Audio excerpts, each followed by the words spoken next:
વંથલી નજીક ટીનમસ ફાટકે સર્કલની માંગને લઈ ગ્રામજનો હાઈવે ચક્કાજામ કરવા પહોંચ્યા. મામલતદારે ટૂંક સમયમાં યોગ્ય નિરાકરણની ખાતરી આપતા મામલો થાળે પડ્યો.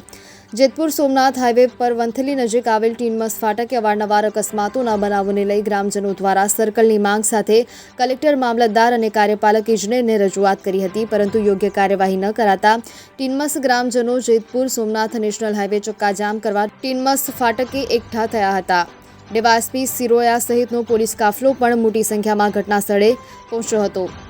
સમગ્ર મામલે વંથલી મામલતદાર એમડી શુક્લા સહિત તાત્કાલિક ટીનમસ ફાટકે પહોંચી ગામના અગ્રણીઓ અને ગામ લોકો સાથે વાતચીત કરી ટૂંક સમયમાં યોગ્ય નિરાકરણની ખાતરી આપતા ગામ લોકોએ હાલ પૂરતું આંદોલન મોકૂફ રાખવાનો નિર્ણય લીધો હતો.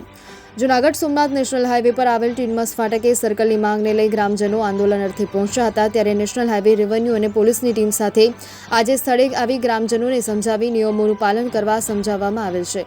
સર્કલના પ્રશ્નને લઈ વહેલી તકે ઉકેલ આવે તેવી ખાતરી આપેલ હોવાનું વંથલી મામલતદાર એમડી શુક્લાએ જણાવ્યું છે.